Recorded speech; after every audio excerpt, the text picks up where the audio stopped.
here. Which four options are here? We have real and direct, we have virtual and direct, we have real and inverted, we have virtual and inverted. So this is the first question for the day, and let's see who can answer this part. Right now, we are having the question from the previous year part of CGL.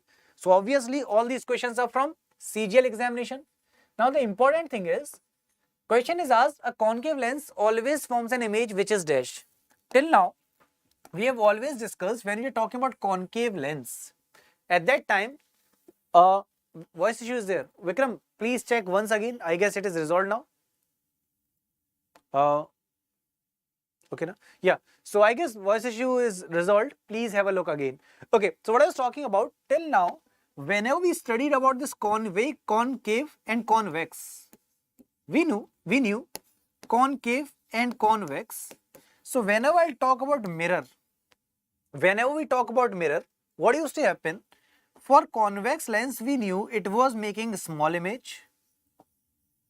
And if I talk about this concave, it was making bigger image.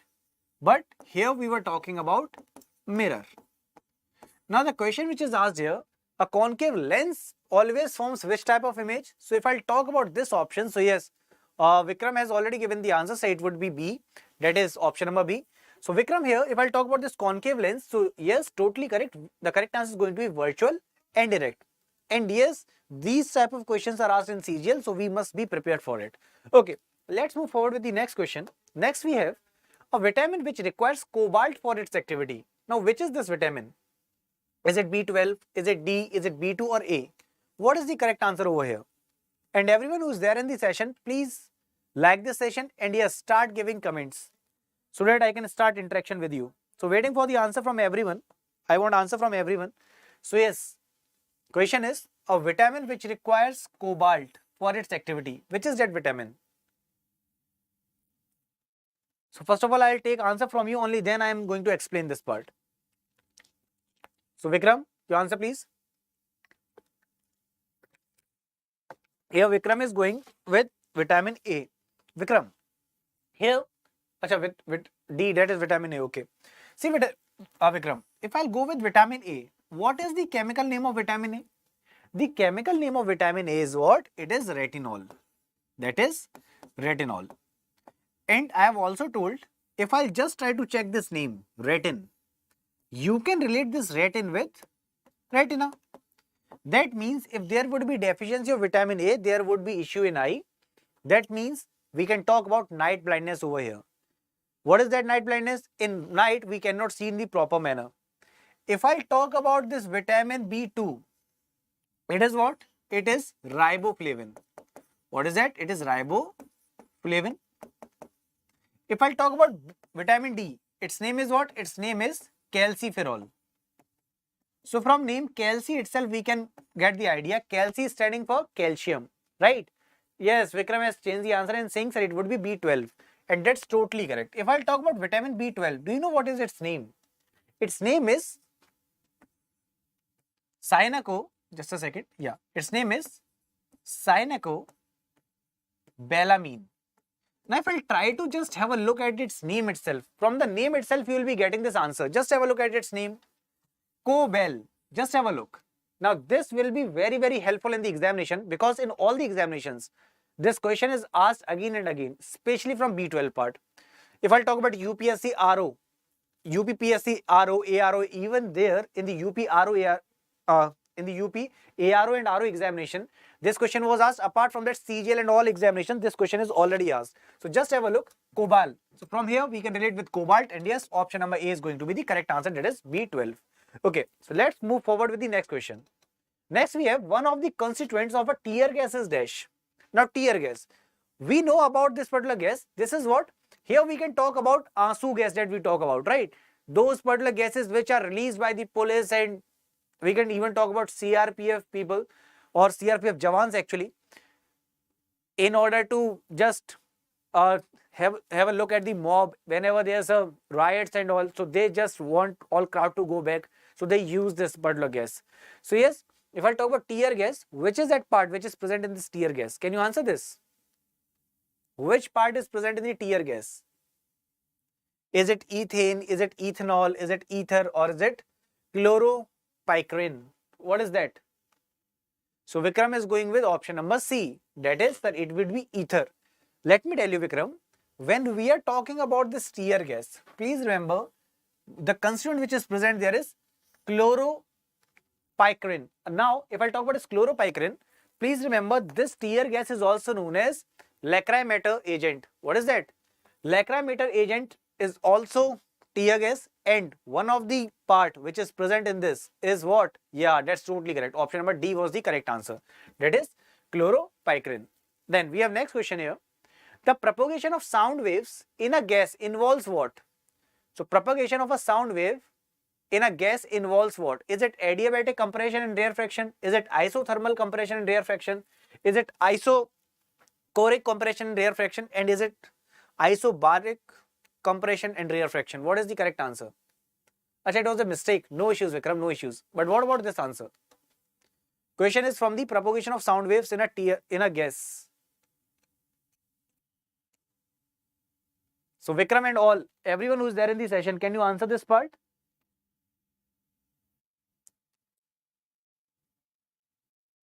Vikram is still waiting for your answer.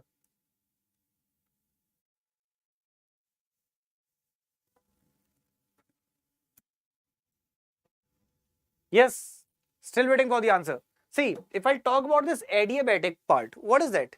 This means there would be stability, there would be no conversion in the state. This doesn't mean the temperature is actually very high over there. Here, this particular state is not going to change. Whether it is from solid to gas or is it gas to solid, liquid to gas, whatever is it, there is no particular change in that, right?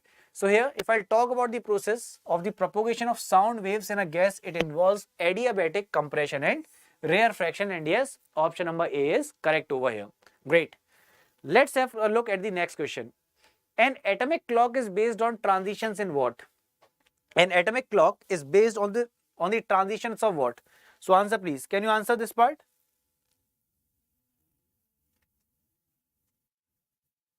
So I was talking about adiabatic where there is no such heat transfer, right? But what about this question? If I talk about atomic clock, so it is based on the transitions of what? Is it sodium, cesium, magnesium or aluminium? Na, cesium, magnesium, aluminium, what? And yes, I have brought these questions because these CGL questions, sometimes it seems as if they are very difficult. Sometimes they are very easy. So we must have mixed question, right? So the same thing is happening today. Yeah, Vikram is with B and he's damn sure. So it would be C, and that's totally correct, Vikram. Absolutely correct. If I talk about the atomic clock, so atomic clock is actually based on cesium. Now, if I talk about this atomic clock, so it is based on the periodic vibration which is produced in the cesium atom. So that's why we will say that option number B is correct over here. And that's true. If I talk about it, so it would be cesium 133. Very good. Vikram, awesome.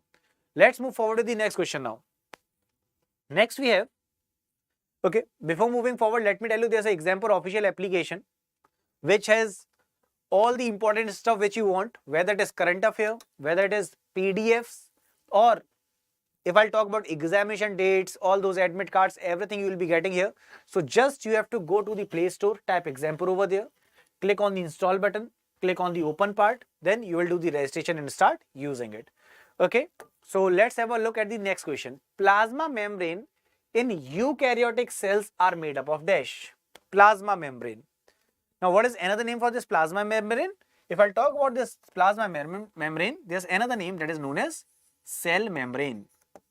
That is what? That is cell membrane. So yes, I want the answer. And everyone who is there in the session, please like it and share it so that we can have more candidates. And yes, this will be very, very beneficial for the examination. So Vikram is going with B option. That is lipoprotein. See, here option number A, that is phospholipids, would be the correct answer. And let me tell you, this question is very, very important for the examination as it is repeatedly asked. So I'll explain this part now. What is this plasma membrane? When I draw cell structure, the outermost layer is known as cell membrane. What is that?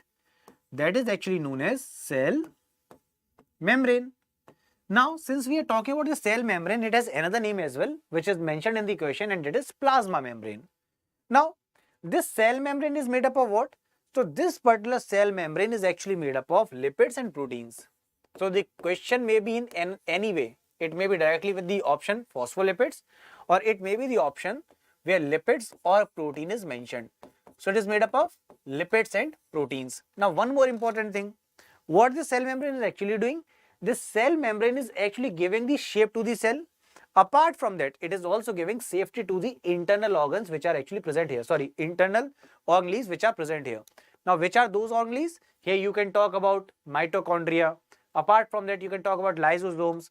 All these things which are present in the cell, they are actually covered by cell membrane. And the liquid which is present here, the liquid which is present here is known as what? That is known as cytoplasm. So, this is the liquid which is present inside the cell, and that is known as cytoplasm. So, here what is the correct answer? The correct answer is phospholipids.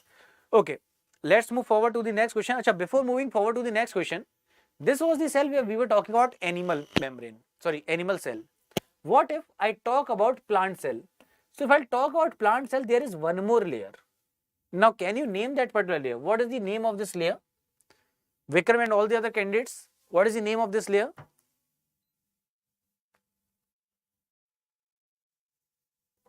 Yes. So, I want the answer for this one. This was animal cell. What about this? If I talk about this particular cell, where I am talking about plant cell. In the plant cell, we have one more layer which is present here. Can you name it? Why I am asking its name? Because it is also asked in the examination. If I talk about this particular part, it is made up of what? That was made up of lipid and protein. What about this? So, this is actually what? This is actually known as cell wall. This is cell wall, and cell wall is made up of what? Cell wall is actually made up of cellulose. All these questions were previously asked in CGL. So, we have discussed all the questions regarding the cell wall and cell membrane, right? Okay, let's move forward with the next question now. Next we have, which one of the following is also known as powerhouse of the cell? Now, from this same question, I am going to ask 3 more questions. So, what are they? Let's have a look. Before that, let's see who can give this answer. Which one of the following is also known as powerhouse of the cell? Is it Golgi body? Is it mitochondria? Is it ribosome, or is it lysosome? What is the correct answer for this? Very basic question, everyone knows. But the other question which I want to ask, let's see. So yes, absolutely correct, Vikram. Powerhouse of the cell is mitochondria. Very good. It's the simple one, but it is asked, so we have discussed this. Now, if I talk about this mitochondria, it is known as powerhouse, so there must be some reason why we are calling it powerhouse. Now, what is that reason? It is giving you energy, and energy here is stored in the form of ATP molecules. ATP. What is ATP? If I talk about ATP, it is adenosine. It is adenosine triphosphate. What is that? That is adenosine triphosphate. Now, the important question which is asked in the examination is, if I talk about this energy which we are talking about ATP, so in mitochondria, how many ATPs are generated? How many ATPs are generated in mitochondria? Can you answer this part? My question is, how many ATPs are generated in mitochondria? Now, this is the question from the CGL part again. And this seems quite difficult, right? Obviously, this question can be there in MTS also, or it can be in CHSL also. But this question is important one. Who can answer me? How many ATPs are actually generated in this mitochondria? Very, very important question for the CGL examination. How many ATPs are generated in mitochondria? Again, I will say ATP is adenosine triphosphate. It is what? It is the energy molecules which are present, because of which we are getting energy and all. But how many ATPs are actually generated in this mitochondria? So I want this answer. And if you want options, you can just comment and tell me, sorry, I want options. And if you want, Vikram is saying, sir, it would be 30. No, Vikram, please remember, if I talk about mitochondria, it is 36. It is 36 in the mitochondria, and please do not forget, there are 2 which are present outside mitochondria, which is it is generated outside Mitochondria. So if I'll talk about total ATPs in our body, mitochondria. If I'll talk about total generation of this ATP, not about body, I'll talk about cell. So this is actually total 38 in number. Very, very important question, and no one should forget this part. Please remember, if I'll talk about the total number of ATPs, it is 38, right? Okay, so let's move forward to the next question. Acha, before moving forward to the next question, now we have Golgi bodies. What is that? Let's have a discussion on this also. Vikram, do you know what is this Golgi body? If I'll talk about this Golgi body, it is actually helping in intracellular transport. It is helping in intracellular transport. And if I talk about this mitochondria, we know that it is what? It is powerhouse of the cell. What if I talk about this ribosome? If I talk about this ribosome, it is what? It is protein factory. What's that? Ribosome is also known as protein factory. All these questions are important for the examination. Now, talking about lysosomes, what are they? Lysosomes are also known as suicidal packets. They are also known as suicidal packets. Okay, so we have done postmortem of this question. Let's move forward to the next question now. Next we have, what is the chemical name of vinegar? Very basic question. What is the chemical name for vinegar? So we have four options here: citric acid, acetic acid, pyruvic acid or malic acid. What is the correct answer? Remember, we have discussed in the morning, we were discussing about all those CS3COH. So yes, can you answer this part? What is the chemical name of vinegar? Is it citric acid, acetic acid, pyruvic acid or malic acid? So Vikram is going with B, and that's totally correct. If I'll go with the acetic acid, that is totally correct. And here we can discuss about several other options where if I'll go with this particular part, that is, if I'll go with the citric acid, you can talk about lemons here. If I'll talk about acetic acid, you can go with the vinegar example here, right? Now, if I'll go with this malic acid, you can talk about apples. So we have all the answers for each and every option. Now, talking about which of the following is not a property of heavy water. So we have four options here. What is the correct answer? Heavy water. Answer please. What is the correct answer here? Question is, which of the following is not a property of heavy water? Answer please.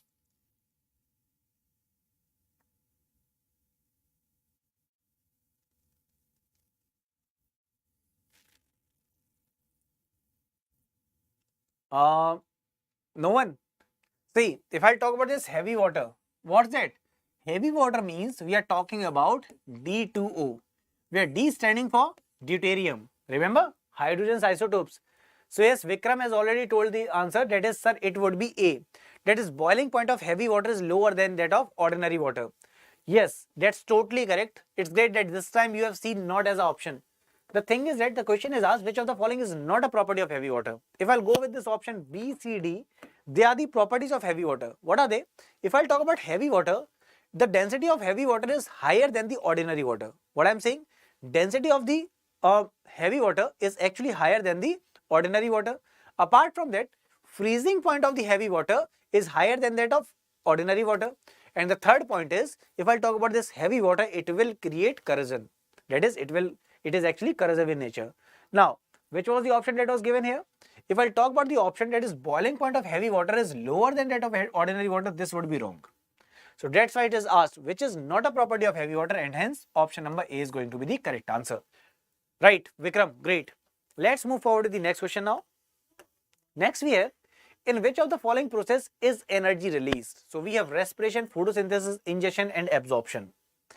And yes, this one is again important one. Please try to answer this part. The question is, in which of the following process is energy released? What do you think? In respiration, photosynthesis, ingestion or absorption? Where is energy released?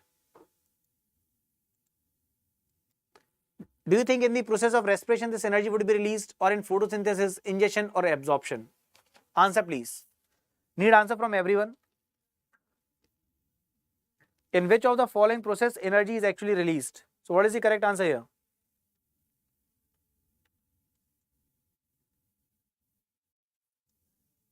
Vikram is going with A, and that's totally correct. See, if I talk about this photosynthesis process, obviously when we are talking about this, yeah, that's true, respiration. If I talk about this photosynthesis process, what is happening?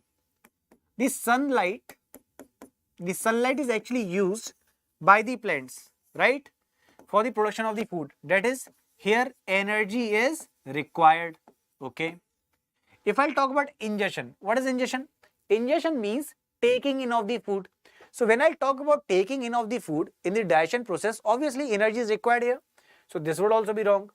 Absorption. When we are talking about digestion process, in that particular food, whatever we are eating, pizza, samosa, whatever you are eating, there you have nutrients, that is proteins are there, carbohydrates are there, fat are there. Now we need to absorb them, right? So for absorption, obviously we require energy.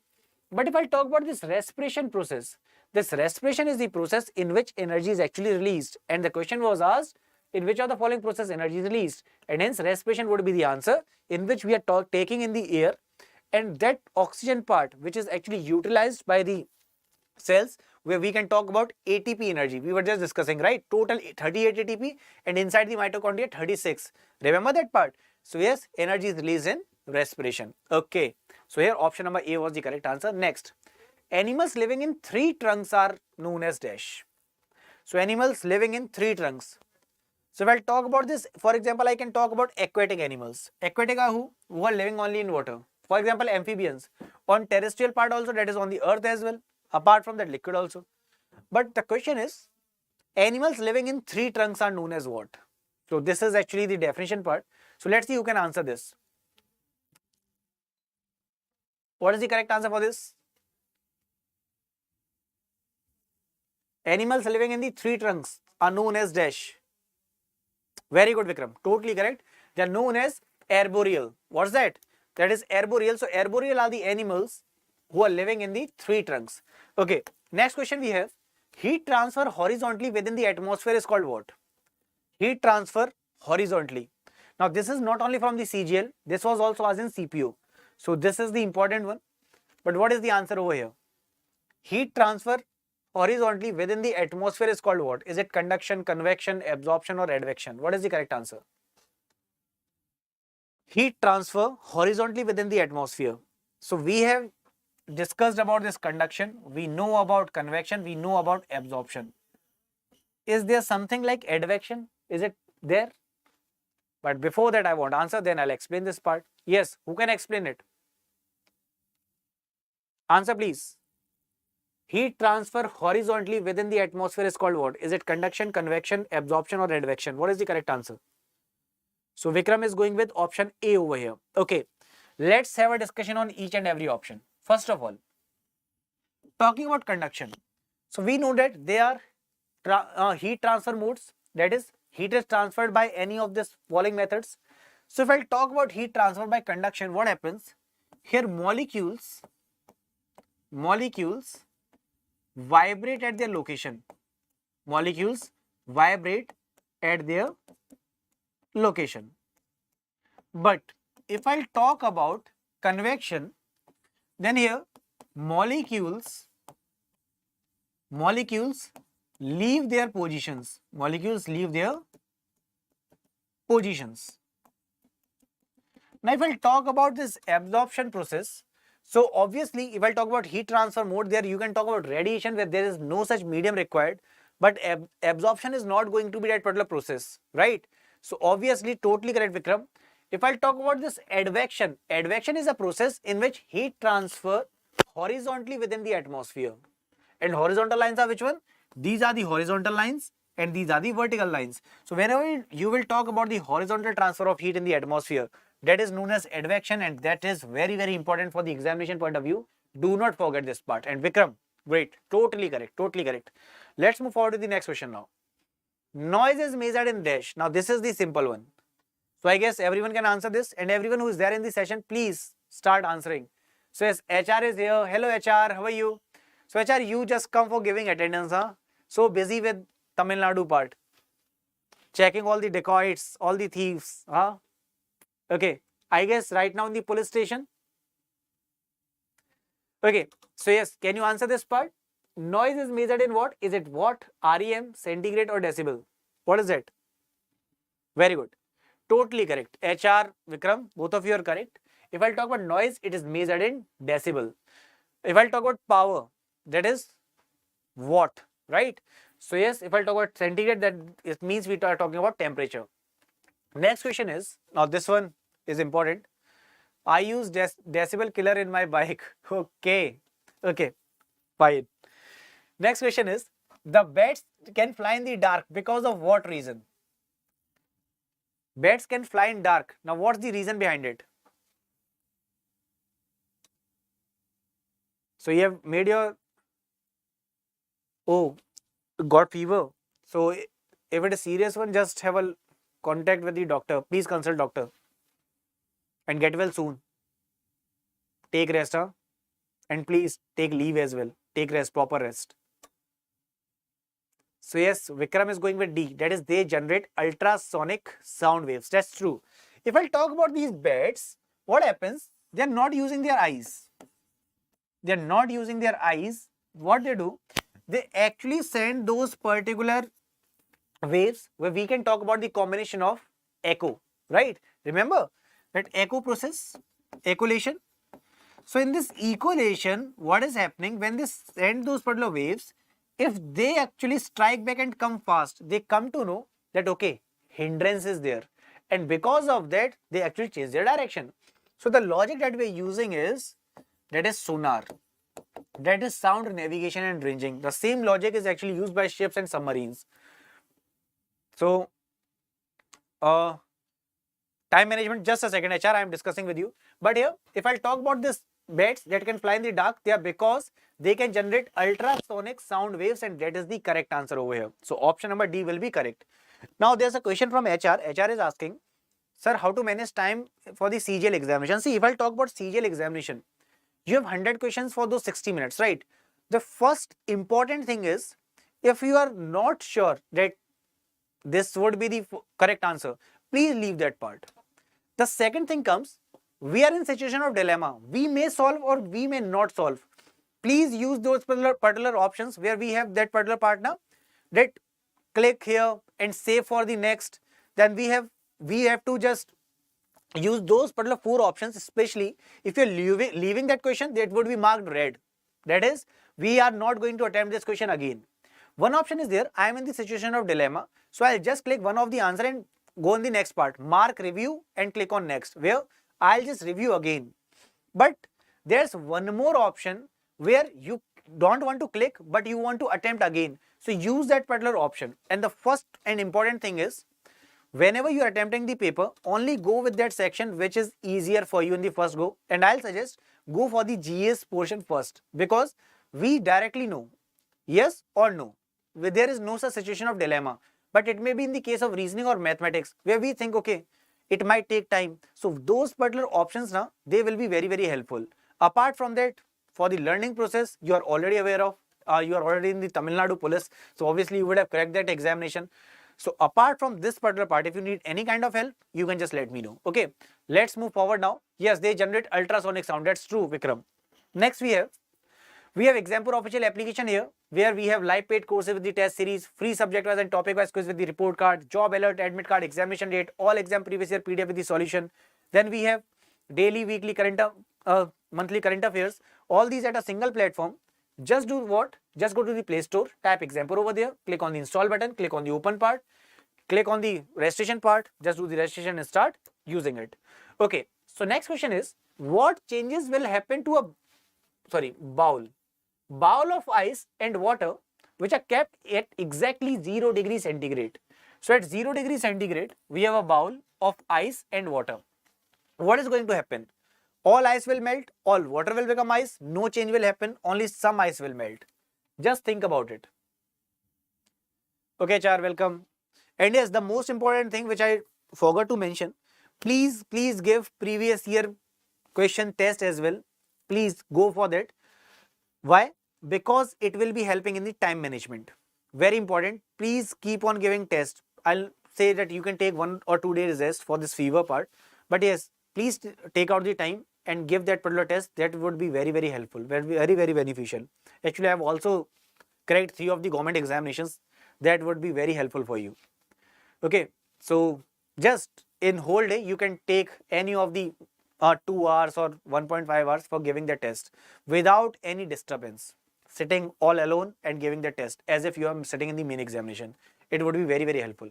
Okay, so Vikram has given the answer, so it would be B, that is all water will become ice. Vikram, in this condition, let me tell you, cool. So what I was saying, I was talking about a change that is going to happen to a bowl of ice and water that is kept exactly at 0 degree centigrade. At this time, there would be no change that is going to happen. There would be no particular change, right? Here, please remember, here no change is going to happen. And it's the important one. I know this creates confusion. So whether all ice would be there. Actually, I have told you about that point. Remember, there was a point, if I'll talk about 0.01 degree centigrade, this is what? This is known as triple point. This is known as triple point. And at this particular triple point, we have water in all the 3 states. That is liquid also, then solid also, and it gas also. So here we can talk about a point that is triple point, and here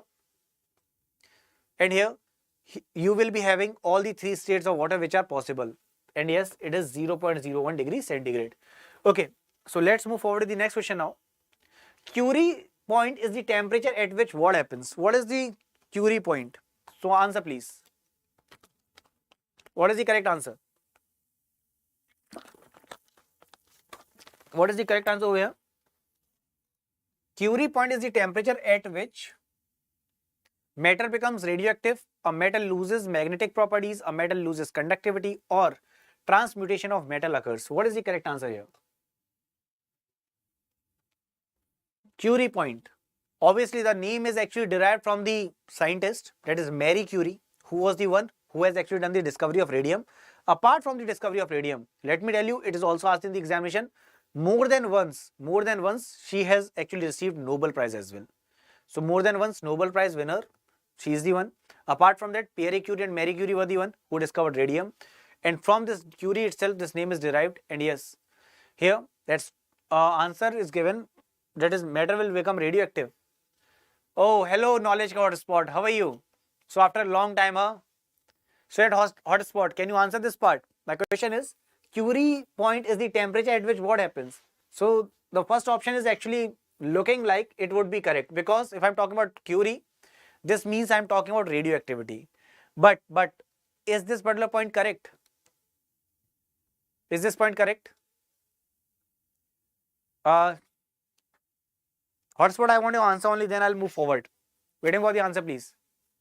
Okay, cool. So please remember, here everything whatever is visible, whatsoever is visible, every time it's not correct, right? So if I'll go with this part, that is, if I'll go with this part here, a metal actually loses magnetic properties. So that is actually a Curie point. Next, isotope which is used for the production of atomic energy is what?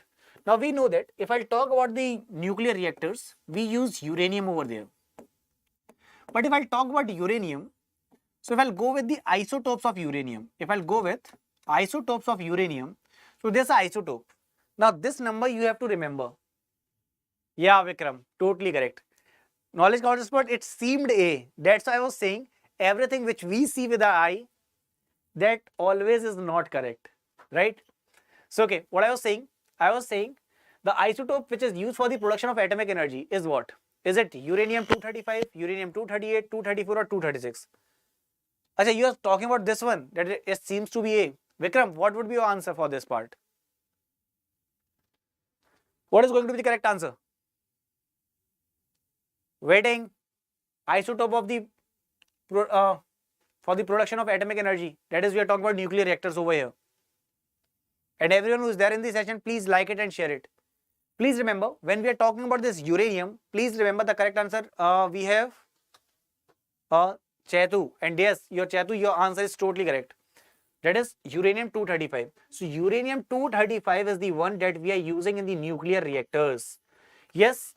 So here, the correct answer is U-35. Next is, the acceleration due to gravity at the equator is less than the poles, is greater than the poles, is equal to the poles, or it doesn't depend on the Earth's centripetal acceleration. What is that? We have 4 options over here. Let's see who can give this answer. So Vikram, then Mussoorie and hotspot, you all were correct over here. What about this question? The acceleration due to gravity, that is, we are talking about small g over here. Actually, do you know what is the difference between small g and capital G? This is actually a gravitational constant, capital G, and this small g is actually representing your acceleration due to gravity. I guess everyone is aware of this part. So, Chai2 is the one that is given the answer A. Then HR is with A. Okay. Hotspot, Vikramaditya. What do you think? What would be the correct answer? Acceleration due to gravity. Will it be equal at pole, lesser than pole, greater than pole? Please remember this part. Whenever we talk about these poles, this is actually North Pole, this would be South Pole. If I'll talk about equator, it would be set at this location, that is equator. The value of G is actually maximum at these poles. If I'll talk about equator, its value is getting lesser over here. If I'll go with the mid part, it is going to be 0 over there. So please remember, whenever we talk about the acceleration due to gravity at the equator, it would be lesser in comparison to the poles. And it is the same reason is here. What's that? If I'll talk about the weight, the question may be asked in another manner. What is that? What would be the effect on weight? So please remember, whenever we will go towards the poles, weight is going to increase. But whenever you will tend to go towards the equator, your weight will decrease. Now, why is it so? The reason behind it is, if I talk about the formula for the weight, that is mass into gravity. Now, obviously, your mass is never going to change. It will remain constant. So, G's value, sir, what is centrifugal and centripetal force? I'll tell you, just a second. So, whenever we'll talk about this particular part, that is mass is always going to be constant. Since there's the change in the gravity, it is directly proportional to the weight. So, whenever you will go towards the pole, weight is going to increase. When you will go towards the equator, weight is going to decrease. Now, let's talk about these particular two forces. If I'll talk about two forces, one is centripetal force, and another one is centrifugal force. Now, what are these forces? See, these forces are the ones which tend to act in such a manner that if this centripetal force is acting, it will be acting towards the center. Now, you must be thinking, sir, what will be its example? You can take the example of those bike riders, or whenever you drive a bike, you will see that whenever that bike is driven, for example, we can talk about MotoGP races, they are actually bending towards the center. Why? In order to maintain their balance, right? So yes, whenever a force is acting towards the center, that is centripetal force. But if a force is standing outside the center, now you must be wondering, sir, is it possible? No. The thing is that is not a real force. If I talk about the centrifugal force, it is actually pseudo force. What is that? This is actually pseudo force which acts like it is acting outside the center or away from the center. Outside the center would be wrong statement. Away from the center would be the correct one. Okay, so the centripetal force is the force which tends towards the center. Okay, so we have next question here. Which of the following is not a nucleon? A very basic question. I guess this everyone can answer.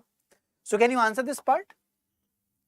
Which of the following is not a nucleon? What is the correct answer?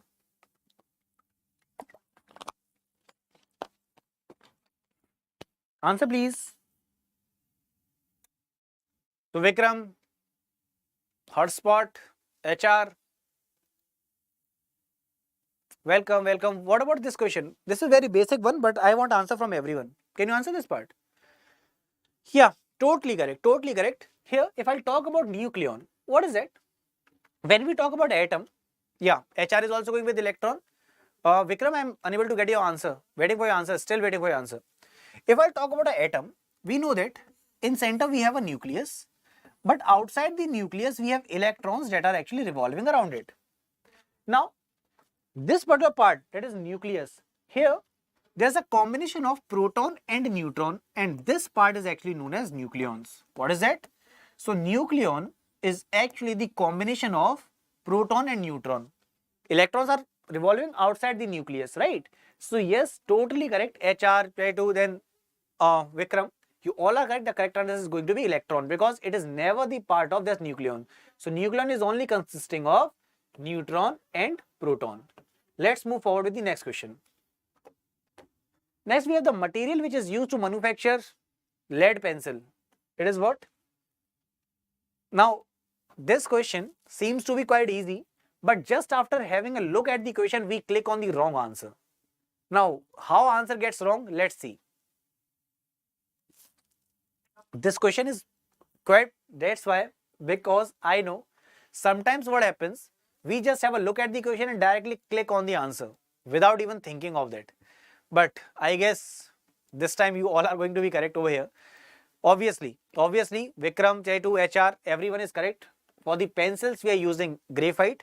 But please do not get confused with lead pencil. Whenever we see the question in hurry, we see lead here and we click on the lead. So that's why this question was kept, but this was from previous year Cgl examination only. Okay, so graphite is actually used there and we know that it is what? It is carbon itself. It is, if I talk about the allotropes of carbon, you can discuss about it. Okay, so this was quite easy one. Next, what happens to a person who receives the wrong type of blood? What is going to happen here? If a person receives wrong type of blood, what will happen? All the arteries constrict, all the arteries dilates, the RBCs agglutinate, or the spleen and lymph nodes deteriorate. What is the correct answer here? Now this answer would be the important one because here I am going to discuss 2 to 3 things which are very, very important for the examination. So first of all, I want the answer. What happens to a person who receives the wrong type of blood? So which one is going to be the correct answer? A, B, C, D. All the arteries constrict, all the arteries dilates, the RBCs agglutinate. What is the correct answer? Waiting for the answer, please. HR is going with C. That is, sir, RBCs are going to agglutinate. Then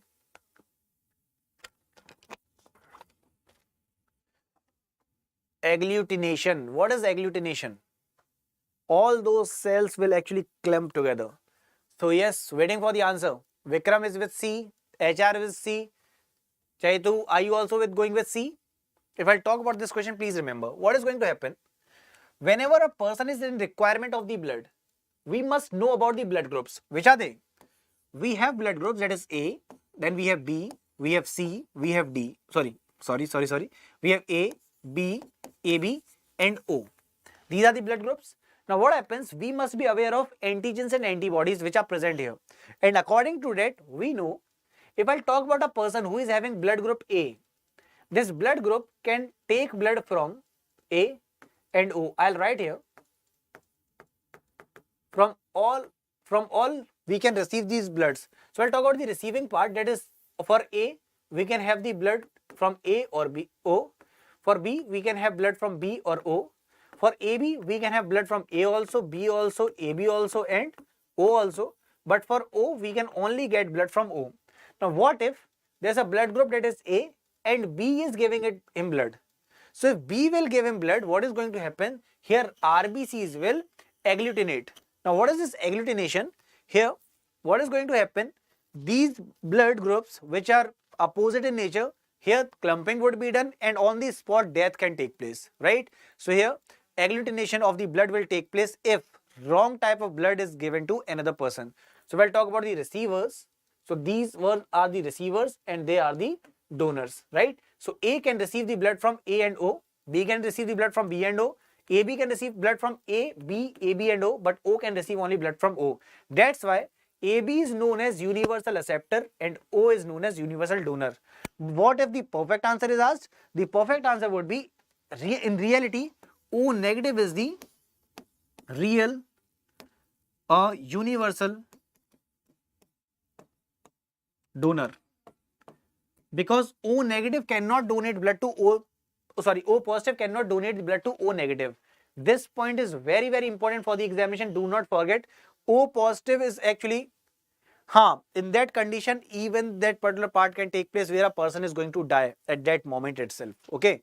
So yes, this one part you must not forget. O negative is the real universal donor. O positive cannot donate blood to O negative person. Now, if you want to take its real world example, So I'll not talk about real world example. I can give you real world example where you would have seen the movie Sultan.